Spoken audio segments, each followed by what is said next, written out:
Okay, so today I want to continue talking about derived categories. So specifically, I want to talk about this conjecture. This is due to Orlov, which says that let's suppose we have x1 and x2 Calabi-Yau varieties. I mean, there's a more general version of this conjecture, but I just want to state it as simply as possible. And, it's still quite interesting in this case. So I have two Calabi-Yau varieties with x1 and x2 birational. Then the derived categories are equivalent. Okay, so a few things are kind of worth noting here. So one thing is that, well, of course, this is a conjecture, but today what I want to discuss is the threefold case, which is proved by work of Bridgeland. So Bridgeland, this is true in dimension 3, which is the smallest case, because in dimension 2, I guess I need it smooth here. Yeah, I mean, if it's not smooth, then you have a problem here, because you can tell whether the variety is smooth from the derived category, because whether it's sort of whether your category of perfect complexes is the same as the whole category. Let's not really worry about that. So we'll stick mostly to the smooth case here.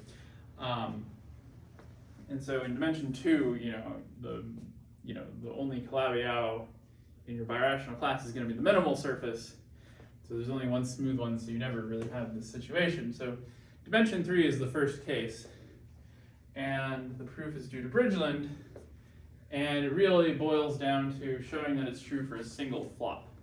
So that's what we're going to discuss today, is how Bridgeland was able to prove this. And so the other thing I want to say about this is that, well, if, there's sort of a more general situation here, is really that if you have a birational map between varieties where the birational map is sort of neutral with respect to the canonical divisor, so if it's like composed of flops, for example, then again, you should expect that you get an equivalence of the derived categories. And finally, I think one thing that's worth noting here is that the converse is not true. That you can have non-isomorphic K3 surfaces where their derived categories are equivalent. This is part of a larger story of these sort of Fourier-Bucay transforms.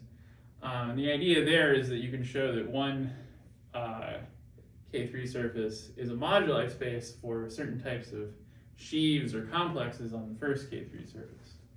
And in fact, that's what's going to be the main ingredient in this proof here. Okay, so in order to, so the real setup we want to show is the some more precise setup. Is we're going to have something like, well, let's see. So I think in my notes, the base is y. So we have something like y going to x, and this is, some contraction of an isolated, or I guess exceptional, kx trivial curve.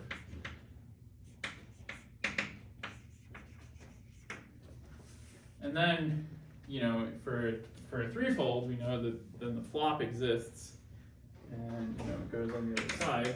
This will be a flop. And then the idea is to show that these two categories are, the derived categories of each of these varieties are equivalent.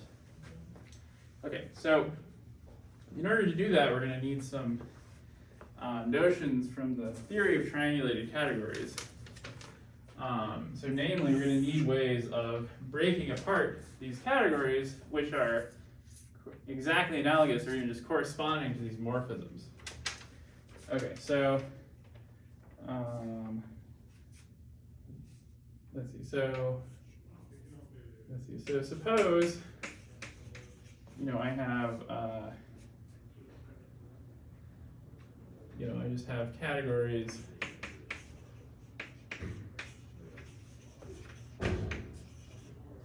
C and D, and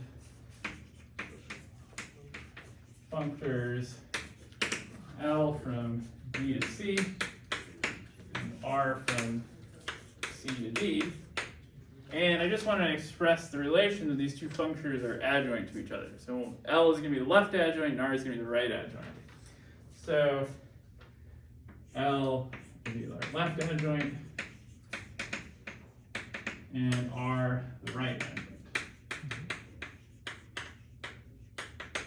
Okay, and so just by definition, it says that the Homs in C from an object, if I take an object Y and D, I apply the functor L to it, then I look at the maps into X, this is the same, or I guess these should be, in bijection, some canonical bijection. I always have trouble with this with category theory, whether, I guess you're never supposed to say two things are the same, they're supposed to be equivalent.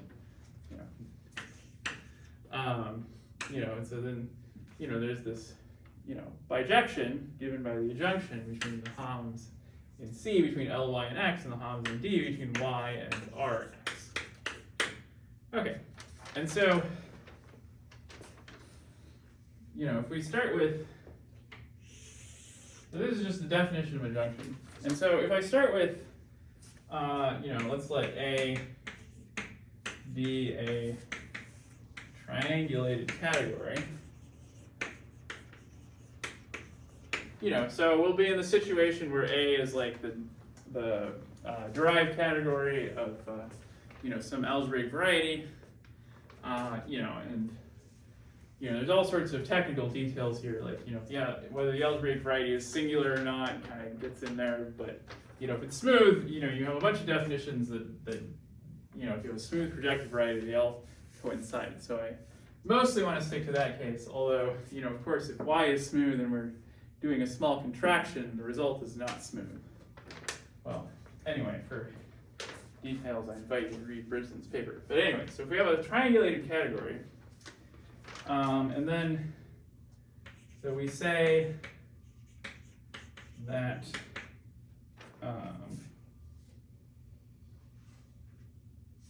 that B, the subcategory of A, is right, let's say this is like I think we want this to be a full subcategory. Anyway, in all our situations, it's going to be a full subcategory. So this is right admissible if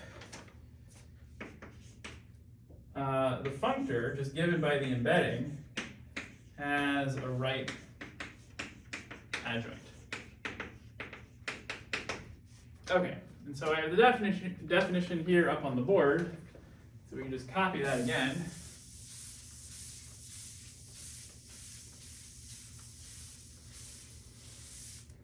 And we'll say, all right, well, what does this say? This says that, if I take an object of B and I look at the maps into an object of A, then, it's the same as the objects in my category B, so this is happening in A. So here I'm just, suppressing what the inclusion is. I'm just saying, well, this was in B and now it's in A. And so then I'll think of my adjoint as being a restriction. And so I'll have A restricted to the category B. And so, now we have this idea that being right admissible means that you can take elements of A and restrict them back to B. And so then we can define the right orthogonal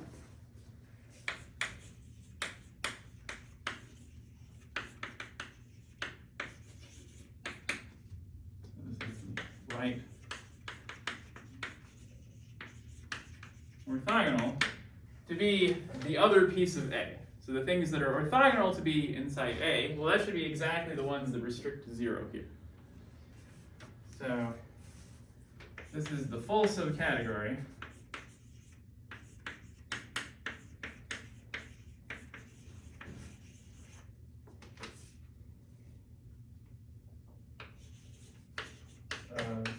Objects of A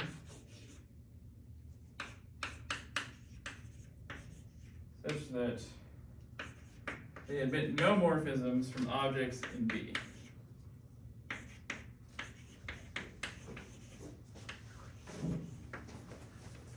Of course, you could just think of this, likewise, the things that, this is going to be some object of B, and if it's non-zero, then you'd have some other, like the same object with the identity morphism, which is non-zero. So what for this to hold, you really just need your object of B perpendicular, when you restrict it to B, to just be 0.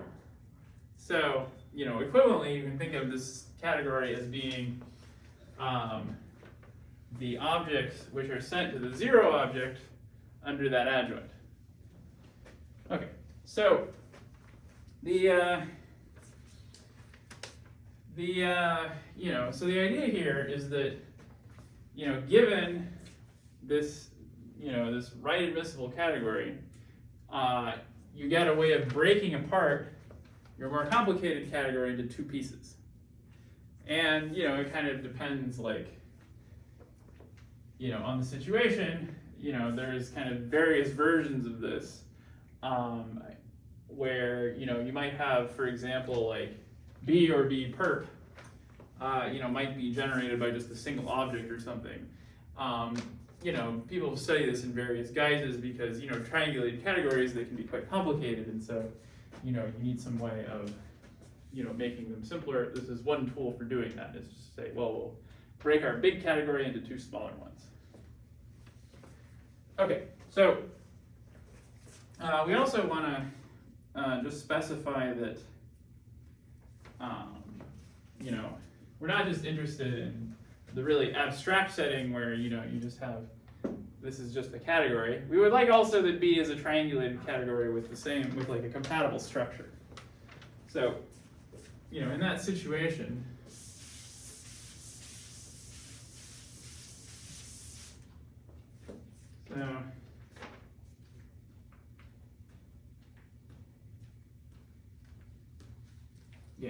I guess I should say, another way to do this is you can just say, well, for any element of A, you can restrict it to the perpendicular, and then what's left over, the kernel, is going to be something in B, and then this forms, well, not an exact sequence, but an exact triangle, because we're in a triangulated category. So the next thing is B1, and then this is a triangle.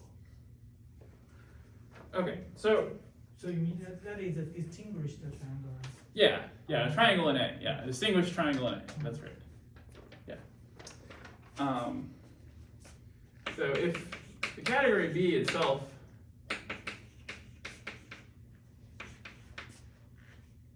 is, let's say, compatibly triangulated, by which I just mean that the shift functor on B is the restriction of the shift functor on A. Well then, in that case, we write A is equal to C perp B, and this is called a semi-orthogonal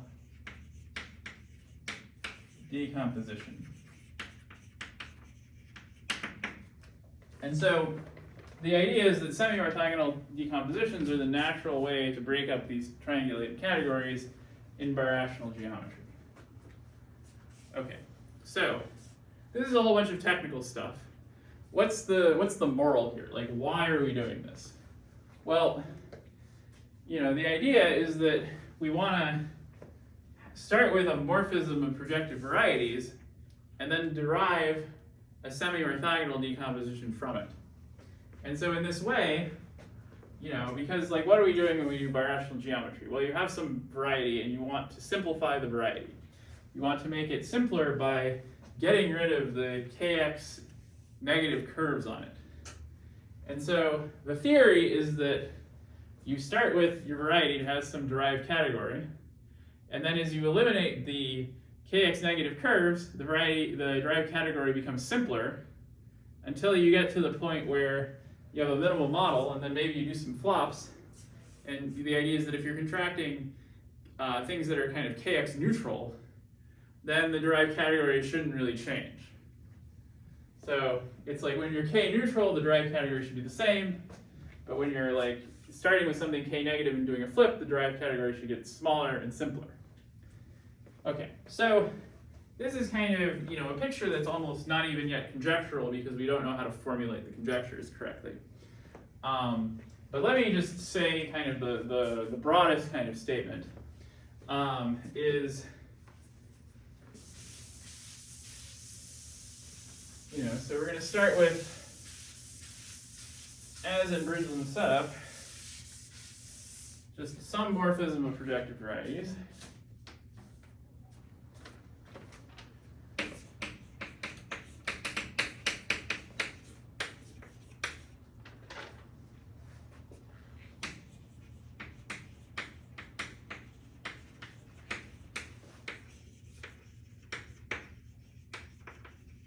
But we're going to require with that RF lower star of OX is going to equal OY.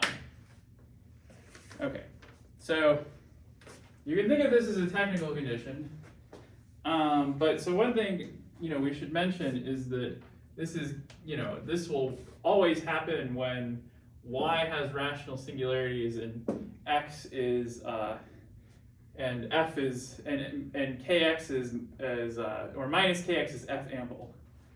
So e.g. Y, let's just say even smooth, and minus KX F ample. But this also holds in the case of this flopping contraction as well, even though that one's even though that one KX is F nef, instead of, or minus KX is F nef instead of being F ample. And under this situation, our inclusion functor is, the left derived functor of the pullback, which sends dx to dy.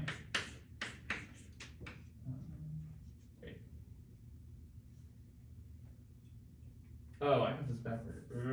Sorry. Y is going to X.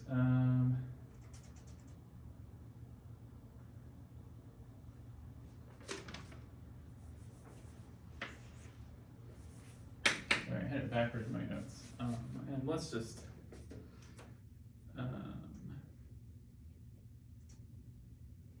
Guess it's like maybe if X has rational singularities and KY is F ample.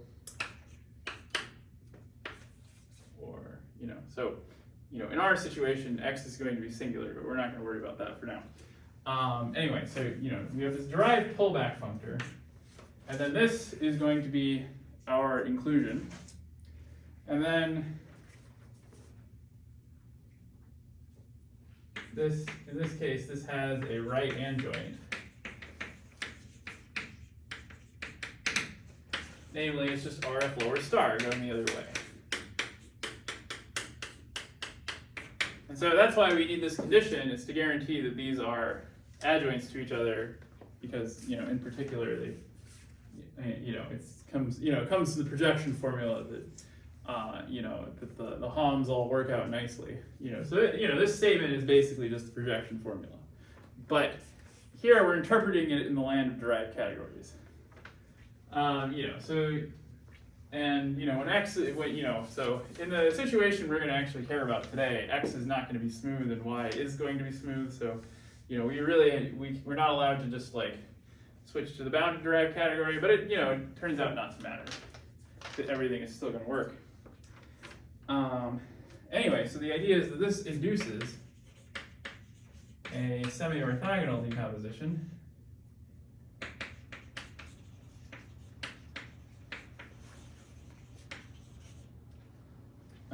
which is just going to be dy is equal to c, which is going to be the orthogonal dual there, and dx. Okay, and so this is going to give us, one half of our dictionary going from birational geometry to derived categories, is to say, whenever we have some contraction, that's going to give us one of these semi-orthogonal decompositions. And so the idea is, we're going to, by running the minimal model program, we keep doing these semi-orthogonal decompositions, and picking out, we're going to get rid of like some small stuff that's not very interesting, and then kind of the meat of the category is what's left over. And so the conjectural picture, which I believe holds in dimension 2, but hasn't been proved otherwise, is that you could actually run the MMP this way. Can I Yes. ask a related question? Yeah, of course. So how the derived category record the information for a pair? Yeah. For So like, here we are studying the derived category. Actually, we are studying the derived category for the coherent sheaf defined on the variety, right? yeah. But birational geometry, we are studying a pair, right? Oh yeah, or that is an excellent question. Yeah, but I didn't see how the derived category of coherent sheaf defined on the varieties record the information for the pair. Well, here we're doing just the standard. We're not doing the log minimal model program. We're just doing the regular one. So there aren't pairs in this setting. Oh, okay. But if you want pairs, that's an interesting question. I wondered about this myself. Yeah, because last time you asked me that questions, we want to use related derived category of coherent sheaf for the Yeah, low so models for the modular space. I mean, we don't have like a great answer for this yet. Oh, I don't okay. think. If the pair has coefficients in the standard set, then you can kind of view it as like the derived category of sheaves with some equivariant structure, with some stacky structure, basically, where around the places where the divisor is, you're going to say, well, there's like a Zn action or something. Yeah, I mean, what I would like to say is that so in the situation that you're talking about, you'd really like to know, well, what is the derived category of like a pair where it's like an SNC pair and all the coefficients are 1, right? That's kind of the next step from the standard set where they're like n minus 1 over n, is like we really like want it to be 1. And so there, it's like, I mean, in the algebraic category, it's sort of like saying, well, it should be like a representation of like z hat. But I think what we really want is just like a representation of z, but that's, something that doesn't play nicely in the algebraic category. So the answer to that question is like, I don't know. I've thought about this before and never really got very far. But this is why it's a research question, is just to say, we're doing minimal model theory. The natural place to be doing that is with pairs. So what's the derived category of like a pair? People don't know. I don't think anyone has I don't know. The last time I thought about this was like 5 years ago or something. So, maybe someone, maybe there's been something out since then, or maybe there was like a paper I missed. But yeah, I think the places I was looking were things like where people were thinking about like parabolic sheaves on like curves, because there it's like you have some decoration at points, and that should be you're baking some category of some objects that are like associated to not just a variety but a variety and a divisor on it. But again, it was not quite something. Yeah. So I mean, if I had to guess what the right category should be, it should be something like it's a sheaf but with like just an I guess it has to be like an automorphism something corresponding to monodromy around the divisor, but maybe not like literally monodromy. So it's just some sort of formal attachment of an isomorphism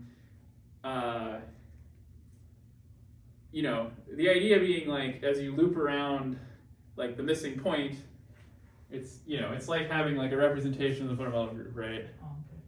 Should be something like that, but, you know, making this kind of, you know, I mean, you're kind of, you know, anytime you have something with like, where you're, you know, anytime you're dealing with like, you know, the fundamental group in the algebraic context, things get a little wonky because the algebraic fundamental group is not the, you know, it's not the standard topological one, Yeah, right? Because the algebraic one can only be defined as like a limit, yeah, yeah. whereas, you know, anyway, so that's kind of how I see that particular problem. But today, I just want to stick to the world of standard derived categories because, you know, that's what's in the paper. That's what we have to work with so far. Okay. But yeah, I mean, I guess another thing that's kind of happening with this is that, you know, another thing that might be good about doing this for pairs is that if you really find like a nice version of like derived categories for pairs, maybe it could solve your problem of, you know, there's this problem of like the derived category of a singular variety is kind of poorly behaved, and so I mean, Bridgeland himself talks about this a lot in this paper. I mean, what you would really like to say is you'd really like to get something like to prove the existence of flips from the semi-orthogonal decomposition. So the idea being like, you know, what you would like to do is you would like to say, okay, suppose this is like a flipping contraction. And then, you know, you get this decomposition. And then, you know, maybe it's not quite this thing that you want, but, you know, there's some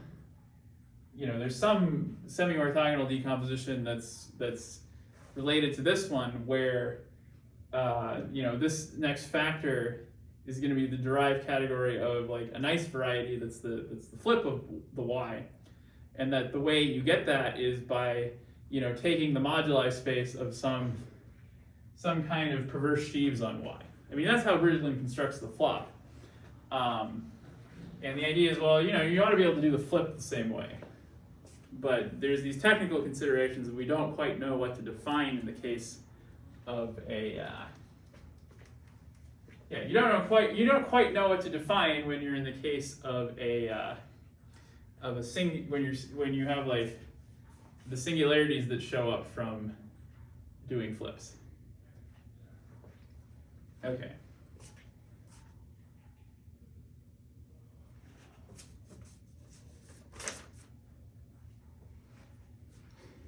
Yeah, okay, so the next thing I want to talk about are T-structures. So, you know, so this is like the big idea is that we want to, you know, kind of do all this messing around with derived categories, and then at the end we want to get a variety back, because we want to say, you know, this is some flopping contraction, we want to get the other side of the flop. So, kind of the next stage is to say, well, how do we get the, you know, just the coherent sheaves, you know, which is kind of more closer to, you know, the actual geometry of the variety from the triangulated category. And so the construction that does this for you is called a T-structure. So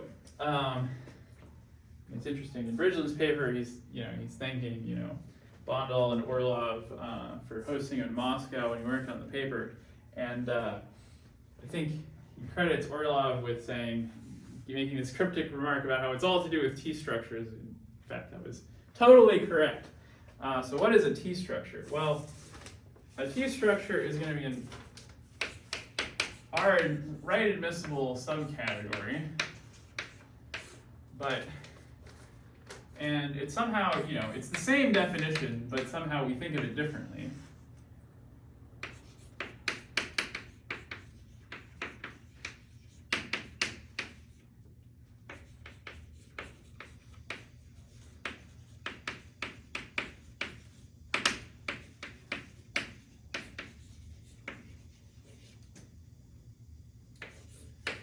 So we're going to write a less than or equal to 0. Okay, and the idea is that this, you know, if you apply a shift to it, you know, it stays inside. So it's like, you know, I always get my left and right confused with these things, whether this is like, I guess you could think of this as, yeah, these are supposed to be complexes where the positive cohomology is 0. So this is like a, you know, you only have terms to the left. And the idea is if you shift it to the left again, well, then you're still inside. So that's the condition here. That's just what it means. So you have some non-zero stuff, and then you have zeros on the other side. But, you know, if you're thinking of these as complexes, but of course, you know, you might have, you know, some more stuff, it's just got 0 cohomology, you know, for example. But, you know, might as well replace it with zeros, let's say, just to, you know, keep the idea alive. You know, and then likewise, you can define, you know, the other side of the T-structure. Well, the idea is this is right admissible, so then we can, you know, look at its orthogonal part. And so we can just say, well, So the object inside A is complex? yeah, it's a complex because it's, this is it's a triangle, I mean, yeah, so the idea is A is just an arbitrary triangulated category. Okay. But like, you know, we're thinking of, every triangulated category we're actually talking about is coming from the derived category of something. So it's not really harming us any to think of it as, complexes of sheaves on some variety. But, you know, really all these definitions go through just using the abstract, you know, axioms of a triangulated category. Okay, and so then, you know, you can make other definitions. So, you know, less than or equal to I is just, you know, this guy shifted to the right. And then,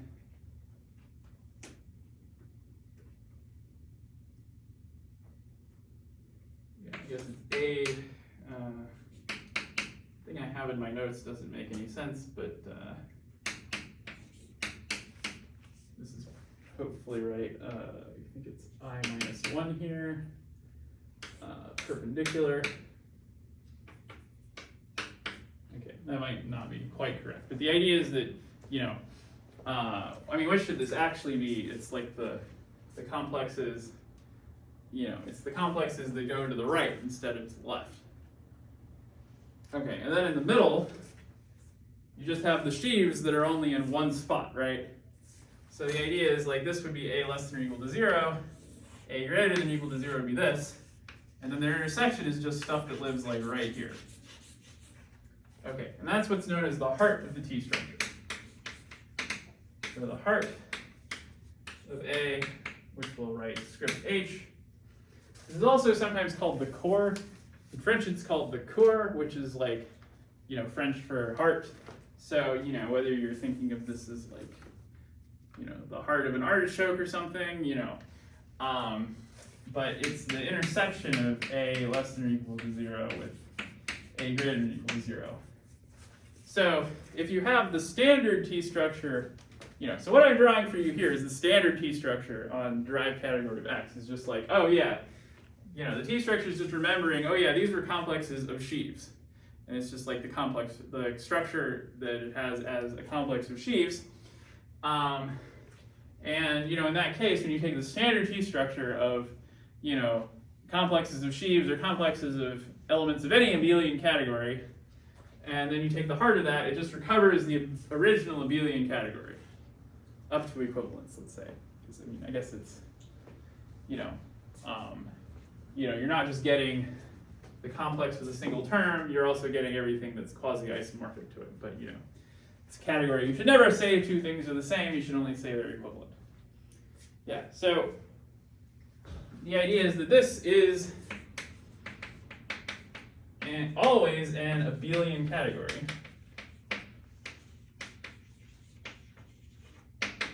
Which is kind of surprising. The reason it's kind of surprising is because to be an abelian category, you have to know like exact sequences and this sort of thing. Well, you know, it comes from exact triangles and all that, but you know, there's some things, you know, you have to kind of work it out to see that this is true.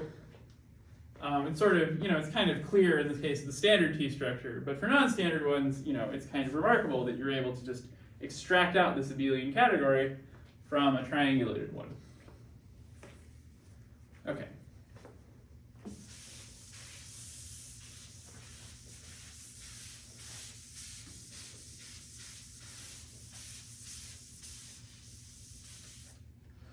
So, much of the excitement, from my perspective, about this business of derived categories and birational geometry comes from this kind of construction where what you're going to do is you're going to say, okay, well, we start with our derived category, and then we sort of shift what our notion of sheaf is by picking a different T structure on the same triangulated category, and then we'll envision our space as really having that as its category of sheaves.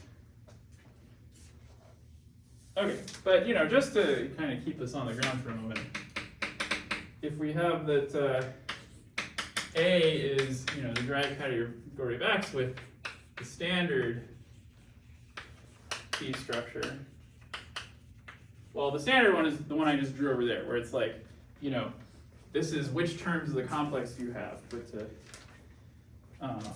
really be precise, A less than or equal to 0 equals complexes with hi of E equals 0 for positive I. And then if we want it in the other direction, it's the same thing, but for I less than or equal to 0. And so the intersection is just complexes whose only cohomology is in the middle at 0. And that's equivalent to, this is equivalent to sheaves on X.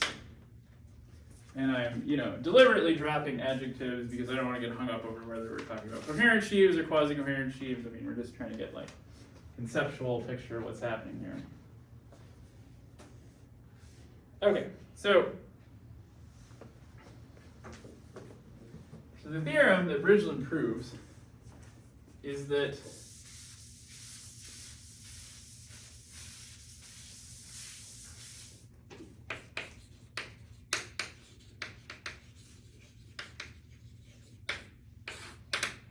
if we have y to x, y prime, if this is a flop, then we have that the derived categories of y and y prime are equivalent. Okay, and I'm going to present this a little bit backward actually, because the way Birational proves this is he proves something else first, is that he creates a new T structure on the derived category of y, which will then become the sheaves on y prime, and then constructs y prime as a moduli space of objects in the heart of that T structure. So, and then using that description, he's able to prove this. So, but the way I'm going to present it, I'm just going to assume this is true, because then it kind of makes the construction make more sense, right? It's like, if you know where you're going, it kind of makes more sense what you're doing. Okay, so what we're going to define is going to be a category of certain complexes on Y, which we're going to call perverse sheaves, and those are going to be what correspond to actual sheaves on Y prime.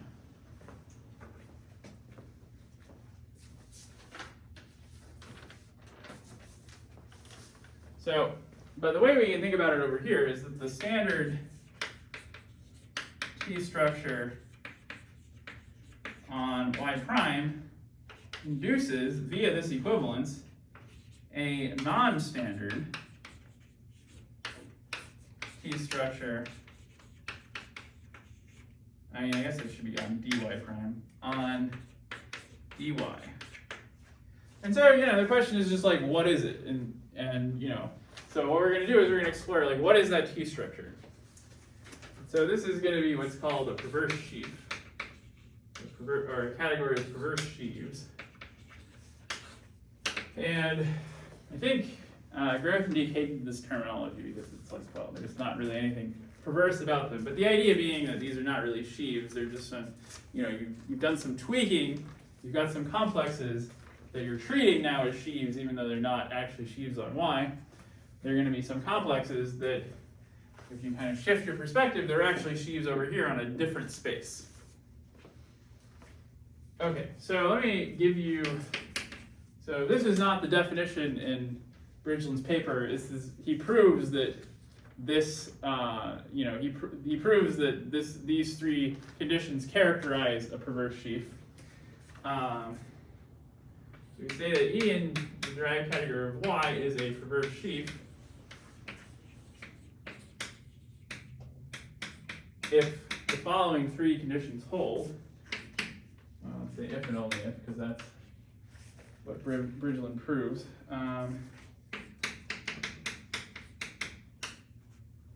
So if HI is 0, so the H lower i's are just, it's just like the cohomology, but with, plus replaced with minus. But anyway, so this is, so all of the complex, the homology vanishes unless I is 0 or 1. And then, so the idea is these are pretty close to being sheaves. It's just like, instead of one-term complexes, you have two-term complexes, at most two-term. And then we have some conditions on the homology. We have to have that R1 lower F lower star at H0 of E is equal to 0, as is R0 F lower star, so just the regular F lower star of H1 of E, that also has to be 0. And then finally, that hom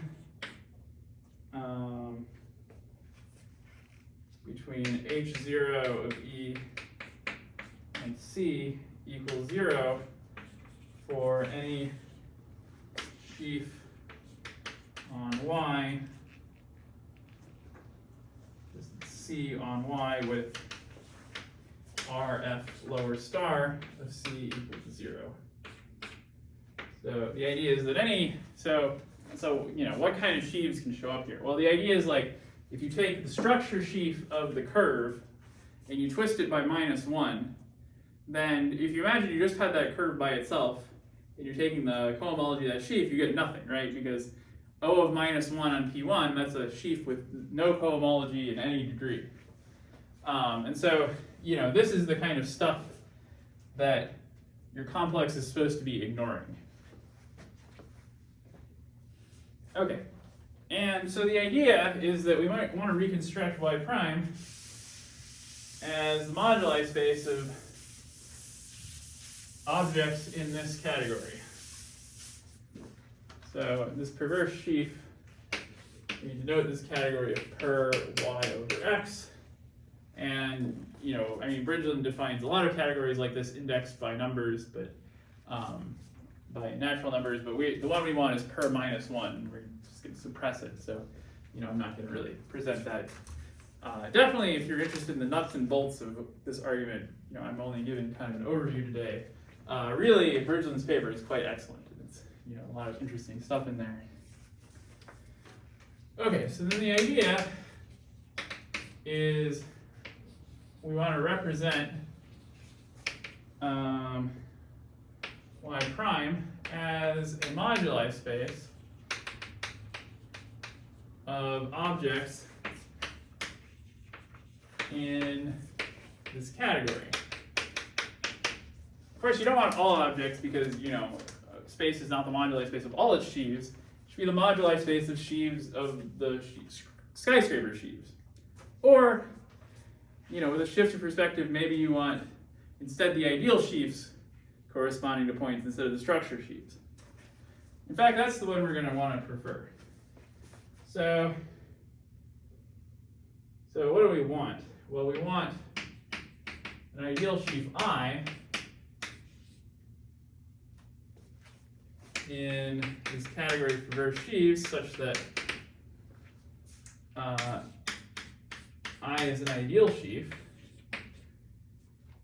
Okay, so this Now here's the key point, is that in fact this I is going to be a sheaf in both categories. It's just only going to be an ideal sheaf. That is, it's only going to admit an injection in the perverse category. So what's going to happen is you're going to have this map here, where in the category of sheaves on Y, you have a kernel here, but in the category of perverse sheaves, the kernel gets made part of a two-term complex that makes the co-kernel in the perverse category. So kind of remarkable, but it's cooked up so that that happens. So you have this exact sequence in the category of perverse sheaves. And if I want this to represent the ideal sheaf of a point, this should, and I numerically has the signature. Okay, what do I mean by this? Well, I mean, if you compute the Euler characteristic with any line bundle, so, this is really like a kind of K-theory kind of condition of the ideal sheaf of a point.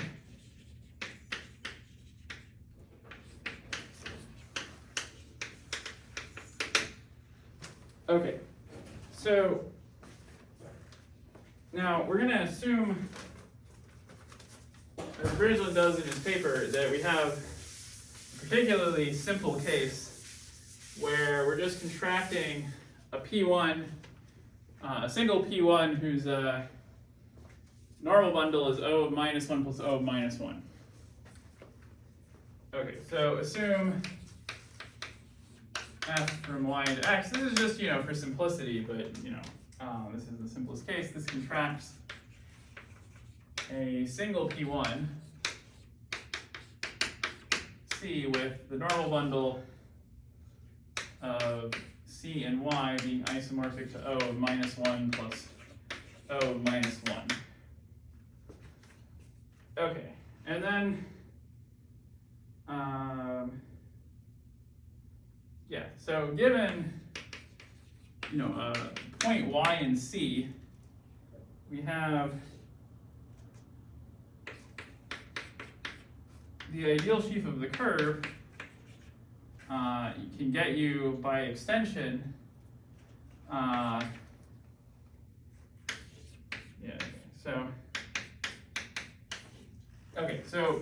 if you, so you have the ideal sheaf of a point, and then it's like modding out by the ideal sheaf of the curve is just like restricting to the curve.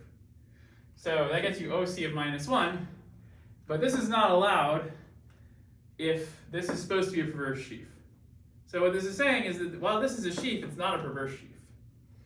So what you have is instead you want to just flip the order of the extension.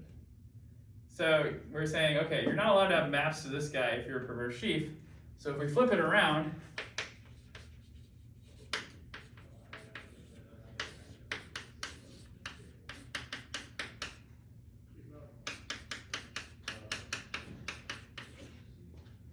okay, and so the idea is that this F is what's going to be our perverse sheaf.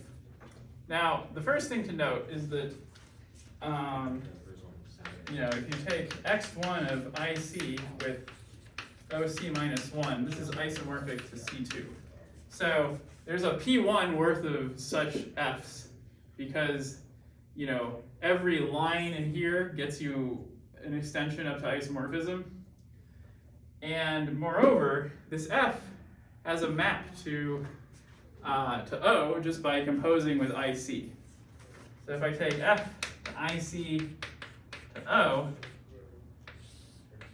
this map, it's not injective in, the under the standard T structure, but it is injective in the perverse T structure.